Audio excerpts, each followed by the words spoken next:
प्रश्नावली 3.1 के चौथे नंबर को अब हल करते हैं। बहुत आसान है। सबसे पहले लिखा हुआ है, वो पढ़ते हैं। लिखा है निम्न रैखिक समीकरणों के युग्म से कौन से युग्म संगत असंगत हैं, यदि संगत हैं तो ग्राफीय विधि से हल करें।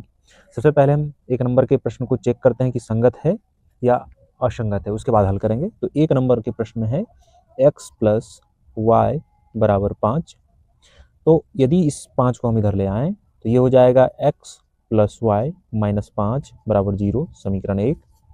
और दूसरे में आप देख सकते हैं है 2x + 2y = 10।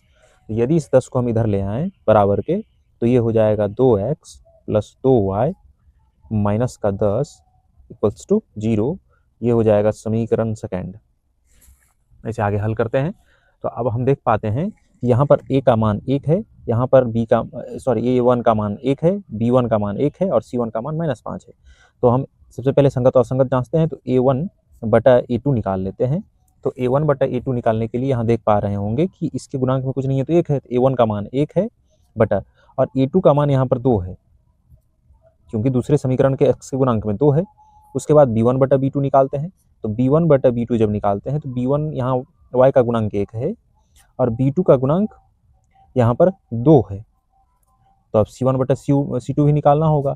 c1/c2 तो बराबर यहाँ c1 का गुणांक -5 है और c2 का गुणांक -10 है। सॉरी, c1 का मान -5 है और c2 का मान -10 है।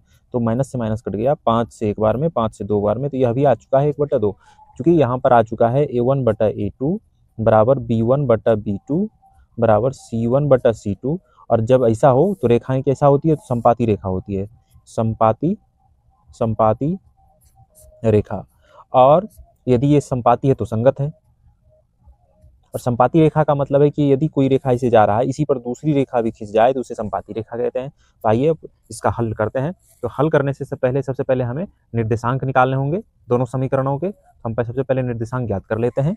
तो जैसे कि पहला समीकरण है x + y = 5 और दूसरा समीकरण है 2x + 2y = 10। तो पहला समीकरण के लिए सबसे पहले हम निर्देशांक ज्ञात कर लेते हैं। तो पहले समीकरण का यदि निर्देशांक ज्ञात किया जाए x y, तो यदि यहाँ हम x का मान 0 रख दें, x की जगह पर 0 रखते हैं तो 0, यहाँ y 0 इधर जाएगा तो 0 घटेगा। तो y का मान, जैसे x का मान हम 0 रखते हैं, x के जगह पर 0 + y = 5, तो y बराबर क्या बचेगा? सिर्फ 5। तो यहाँ 5 हो जाएगा। और यदि y का मान 0 रख दें इसी प्रकार, तो x का मान क्या बचेगा? 5। तो y का मान यदि हम 0 रख दें तो x का मान बच जाएगा 5। और फिर समीकरण दूसरे को हल करते हैं, इस वाले समीकरण को। तो जब इस वाले समीकरण को हल करेंगे तो यहाँ हम देख पाते हैं कि फिर यहाँ से x और y का मान क्या निकलता है? तो x y। तो यदि यहाँ पर x का मान 0 ले लें, तो चूंकि समीकरण है 2x, तो 2 × 0 + 2y = 10। तो 2y = 10, चूंकि ये +0 लिखने से कोई फायदा नहीं है। और 2 को इधर भेज दें तो बटे में हो जाएगा, 2y = 10। 2 को इधर भेज दें तो y = 10/2, कट के हो जाएगा 5। तो यदि हम यहाँ पर x का मान 0 लेते हैं तो y आ जाता है 5। अब x का मान कुछ और ले लेते हैं, y का मान। तो y का मान यदि हम यहाँ पर ले लेते हैं 2, यदि y का मान ले लिया जाए 2, तो ये हो जाएगा 2x + 2 × 2 = 10। तो ये हो जाएगा 2x बराबर, इधर 10 है -4, तो 2x बराबर हो जाएगा 6, तो x बराबर हो जाएगा 3। तो यदि हम y का मान ले लेते हैं 2, यदि y का मान ले लेते हैं 2, तो x का मान आ जाता है 3। तो आइए अब इसे हम ग्राफीय निरूपण इसका करते हैं। तो हमने एक ग्राफ का पेज लिया है जिस पर पहले से ही x और y अक्ष खींच लिया है। आप कुछ नहीं, पहले खींच लेंगे इसी प्रकार और समीकरण से निर्देशांक ज्ञात कर लेंगे। और ज्ञात करने के बाद हम फिर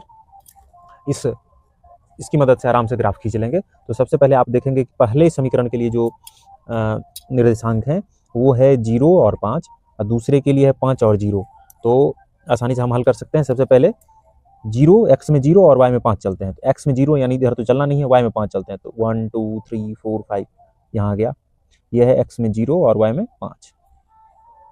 दूसरे में यदि चलें तो x में 5 चलना है, y में 0 चलना है। तो 1 2 3 4 5, तो यहाँ पर, और y में 0 चलना है। तो 0 चलना ही नहीं है, 0 का मतलब क्या हुआ? उधर बढ़ेंगे ही नहीं। तो यहाँ से हो गया x का मान 5 और y का मान 0। अब इन दोनों रेखाओं को हम मिला लेंगे ऐसा बढ़िया से, और फिर देखते हैं दूसरे समीकरण से। तो दूसरे समीकरण से देखा जाए तो 0,5 यानी 0,5 तो यहीं आ जाएगा। दूसरा देखते हैं 3 और 2, एक्स में 3 चलना है तो 1 2 3, और वाई में 2 चलना है तो 1 2, तो यहाँ आ जाएगा। तो देख सकते हैं कि दूसरा भी रेखा इसी पर आ रहा है, यानी ये क्या है, समपाती रेखा है। इसे अब खींच कर कोई फायदा है नहीं, इसी पर चला आएगा, तो ये एक समपाती रेखा है। अब अगले प्रश्न को हल करते हैं। नंबर प्रश्न में ये कह रहा है सबसे पहले हमें तो जांचना होगा ये संगत है कि नहीं है। नहीं है तो जांचने से पहले सबसे पहले 8 को हम इधर ले आते हैं। एक्स माइनस वाई माइनस का 8 बराबर 0, ये समीकरण पहला हो गया। और अब इसमें भी वही करेंगे तो 3x माइनस 3y माइनस का 16 बराबर 0 हो गया, तो ये हो गया समीकरण सेकंड। और यहाँ से पहले a1 बटा a2 निकालते हैं। a1 और बटा a2 का मतलब है यहाँ पर x का गुणांक तो 1 है और यहाँ पर x का गुणांक 3 है, a2 का मान 3 है, तो a1 बटा a2 का मान निकल चुका है। अब b1 बटा b2 का मान निकालेंगे। b1 का मान यहाँ पर भी -1 है और b2 का मान यहाँ माइनस का 3 है, माइनस से माइनस कट गया तो 1 बटा 3 बचा। अब c1 बटा c2 का निकालेंगे। c1 का मान -8 है और c2 का मान माइनस का 16 है, माइनस से माइनस कट जाएगा, 8 से एक बार में, 8 से 2 बार में, तो 1 बटा 2 आया। अब यहाँ पर स्पष्ट आप देख सकते हैं कि a1 बटा a2 बराबर है b1 बटा b2 के, लेकिन बराबर नहीं है c1 बटा c2 के। तो जब यह कंडीशन होता है तो रेखाएं कैसी होती है, समांतर, और यह असंगत होता है, इसका कोई हल नहीं होता, असंगत रेखाएं होती है और इसका कोई हल नहीं होता है। अगले प्रश्न को हल करते हैं। चलिए तीसरे नंबर के प्रश्न को हल करते हैं। सबसे पहले a1 बटा a2 निकालते हैं। तो a1 बटा a2 यहाँ पर हो जाएगा, a1 के स्थान पर 2 है, a2 के स्थान पर 4 है, काटेंगे तो 2 से एक बार में, 2 से 2 बार में, तो 1 बटा 2 आ चुका है। अब b1 बटा b2 निकालेंगे। b1 बटा b2, b1 के स्थान पर +1 है और b2 के स्थान पर माइनस का 2 है। तो हम यहाँ पर स्पष्ट देख पा रहे हैं कि यहाँ 1 बटा 2 है, यहाँ 1 बटा -2 है, यानी दोनों बराबर नहीं है। तो यदि a1 बटा a2 बराबर नहीं हो b1 बटा b2 के तो रेखाएं संगत होती है और प्रतिच्छेदी होती है, और इस कंडीशन में इसका हल निकाला जा सकता है। रेखाएं संगत होती है और प्रतिच्छेदी होती है। तो हम सबसे पहले अब इसका यदि हल संभव है तो ग्राफ बनाएंगे। तो ग्राफ बनाने के लिए सबसे पहले हमें निर्देशांक चाहिए, तो पहले हम समीकरण को लिख लेते हैं। समीकरण है 2x प्लस के y, और इस -6 को उधर भेज देते हैं तो प्लस का 6, हल करने में आसानी होगी। यह है समीकरण पहला। और दूसरा समीकरण है 4x माइनस का 2 बराबर 4, इस माइनस के 4 को उधर भेज देते हैं तो प्लस का 4 हो जाएगा, तो समीकरण 2 हो चुका है। अब इसे हल करते हैं। तो सबसे पहले निर्देशांक ज्ञात करने के लिए हम इसे इस बॉक्स में x और y लिख लेते हैं, x और y। यदि यहाँ पर y का मान 0 ले लिया जाए, हम यदि 2x प्लस y बराबर 6 में y का मान 0 ले लें तो प्लस 2x बराबर 6 हो जाएगा। अब 2x बराबर 6 हो जाएगा, 2 से काटेंगे तो 3 बार में कट जाएगा, यानी x का मान हो जाएगा 3, तो x का मान हो जाएगा 3। और यदि हम x का मान ही 0 ले लें तो y का मान 6 हो जाएगा। कैसे हो जाएगा, तो आप देख सकते हैं 2 × 0 प्लस y बराबर 6, क्योंकि हम तो 0 ले चुके हैं, और 2 × 0 0, 0 में y जोड़ेंगे तो y बराबर 6, तो ये हो जाएगा 6। यानी पहले समीकरण का निर्देशांक ज्ञात कर चुके हैं। अब दूसरे का कर लेते हैं। तो सबसे पहले हम बॉक्स बना लेंगे इस प्रकार से, x और y। अब यदि यहाँ पर x का मान 0 ले लिया जाए तो हम देखते हैं क्या होगा। यदि x का मान 0 ले लेते हैं तो 4 × 0 माइनस के 2y बराबर 4, यही होगा, और ये हो जाएगा 0 माइनस के 2y बराबर 4, यानी माइनस के 2y बराबर 4। अब काटेंगे तो 2 बार में, y बराबर ये माइनस उधर चला आएगा तो माइनस का 2। तो हल कर लेते हैं, यानी कि x का मान 0 लिए हैं तो y का मान आ चुका है माइनस का 2। अब यदि y का मान 0 ले लिया जाए, यदि y का मान 0 ले लें तो यहाँ पर इसको हम हल कर लेते हैं तो क्या होगा, 4x माइनस का 0, चूंकि 2 × 0 0 बराबर 4, तो 4 से 4 कट जाए, 4x बराबर 4, 4 से 4 कट जाएगा तो 1 बचेगा, यानी x का मान हो जाएगा 1। तो यदि हम y 0 लेते हैं तो x 1 हो जाता है। तो अब ग्राफ पर इसका हल कर लेते हैं, बहुत आसानी से हो जाएगा। आइए ग्राफ की, मेरे पास ग्राफ कॉपी है, मैंने पहले से ही x अक्ष और y अक्ष खींच लिया है। इसे x अक्ष, इसे x डैश या निगेटिव x अक्ष कह सकते हैं, इसे y और इसे y डैश कहते हैं या निगेटिव y अक्ष कह सकते हैं। अब इसमें हल खोजते हैं। सबसे पहला निर्देशांक है 3 और 0, 3 और 0 खोजते हैं। x में 3 चलेंगे और y में 0, तो 1 2 3, और यहाँ पर y में हमने चला ही नहीं तो y में 0 हो गया, तो यह मिल चुका है 3 और 0। दूसरा है इसी में 0, 6, तो x में 0 चलना है और y में 6 चलना है, तो ये रहा 0, 6, यानी x में 0 चलना है और y में 6 चलना है। और सर्वप्रथम इस रेखा को हम मिला लेंगे। तो आइए हम इस रेखा को पहले मिला लेते हैं, बहुत आसान है इसे हल करना। तो इस रेखा को मिला लिया जाए, तो ये रहा। और अब दूसरे निर्देशांक को हम यहाँ पर लिखेंगे 0 और -2, यानी x में 0 चलना है, y में -2 चलना है, यानी x में तो चलना ही नहीं है, y में -2 चलना है। तो ये रहा 0 और कोमा -2, ये वाला निर्देशांक है 0 और -2 का, यानी कि x अक्ष में चलना ही नहीं है, 0 है, और y में -2 चलना है, तो -1 -2। अब x में 1 चलना है और y में 0 चलना है, तो x में 1 चलना है, तो आप देख सकते हैं यहाँ पर x में 1 है और y में 0 है। तो हम यहाँ लिख लेते हैं x में 1 और y में 0। अब इस दोनों को मिला देंगे, तो सही से मिलाना होगा, नहीं तो गलतियां हो सकती है। हम मिला लेंगे तो एकदम सही से मिलाना होगा, नहीं तो आंसर गड़बड़ हो सकता है। अब इस पर हम रेखा खींच देंगे। तो आप देख सकते हैं हमने ग्राफ खींच लिया है और इस बिंदु पर आकर दोनों रेखाएं एक दूसरे को कट कर रही है। तो जहां पर कट करे वहीं का जो x और y का मान होता है वही उस समीकरण का हल होता है। क्योंकि ये प्रतिच्छेदी रेखा है तो इसके लिए x का भी एक ही मान होगा और y के लिए भी एक ही मान होगा।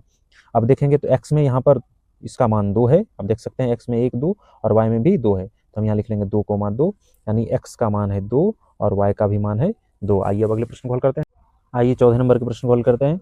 सबसे पहले a1/a2 निकालते हैं। तो a1/a2 बराबर हो जाएगा, यहाँ a1 का मान है 2 और a2 का मान है 4, काटेंगे तो 1 बार में और यहाँ 2 बार में, तो 1/2 हो जाएगा। b1/b2 भी ज्ञात करते हैं। b1/b2 हो जाएगा, b1 का मान है -2 और b2 का मान है b1 का मान है -2, b2 का मान -4, कट जाएगा 2 से 1 बार में, 2 से 2 बार में, तो 1/2। और c1/c2 निकाला जाए तो c1 का मान है -2 और c2 का मान है -5, माइनस से माइनस कट जाएगा तो ये हो जाएगा 2/5। अब यहाँ हम देख सकते हैं 1/a2 बराबर तो है b1/b2 के, लेकिन c1/c2 बराबर नहीं है। a1/a2 बराबर है b1/b2 के, लेकिन बराबर नहीं है c1/c2 के। और यह जब भी कंडीशन होता है तो रेखाएं समांतर होती है और इसका कोई हल नहीं होता, यानी कि असंगत है, इसका हल संभव नहीं है। अब आइए अगले प्रश्न को देखते हैं। नंबर के प्रश्न को हल करते हैं। 5वां नंबर का प्रश्न कह रहा है कि एक आयताकार बाग जिसकी लंबाई चौड़ाई से 4 मीटर अधिक है का अर्ध परिमाप 36 मीटर है, तो बाग की विमाएं ज्ञात करें, यानी कि लंबाई और चौड़ाई ज्ञात करना है। विमा माना लंबाई और चौड़ाई ज्ञात करना है। सबसे पहले हम आयत बना लेते हैं। तो आयत में क्या होता है कि आमने सामने की भुजाएं बराबर होती है और प्रत्येक कोण 90 डिग्री होता है। तो कह रहा है कि चौड़ाई जो भी हो ना, लंबाई उससे 4 मीटर अधिक है। तो मान लेते हैं, माना आयत की चौड़ाई x है। कितनी है? तो x है। तो यदि हम इसकी चौड़ाई x मान लें तो लंबाई हो जाएगा x + 4, क्योंकि उससे 4 अधिक है, इसलिए लंबाई कितनी हो जाएगी? लंबाई x + 4। और क्या सवाल में स्पष्ट दिया हुआ है कि अर्ध परिमाप 36 मीटर है। तो आयत का अर्ध परिमाप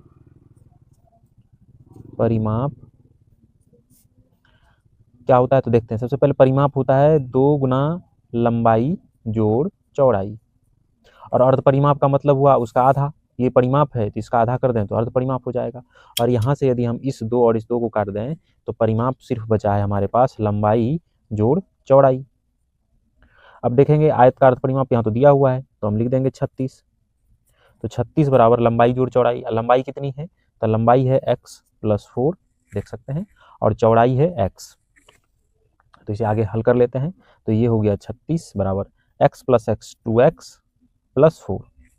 अब हम क्या करेंगे कि इस 4 को इधर ले आते हैं, तो 36, ये +4 इधर आएगा तो -4 और 2x। अब 36 में 4 घटाएंगे तो ये हो जाएगा 32 बराबर 2x। अब 2 इधर गुना में इधर ले आएंगे तो बटे में हो जाएगा, तो 32/2 बराबर x, चूंकि 2 तो इधर आ चुका है। अब 2 से काटेंगे तो 16 बार में, यानी हमारे पास x का मान आ चुका है। x का मान हो चुका है 16, यानी कि हम देख सकते हैं कि चौड़ाई ज्ञात कर चुके हैं। तो अतः लंबाई बराबर हो जाएगा x + 4, और तो x का मान है 16 + 4, तो ये हो जाएगा 20 मीटर।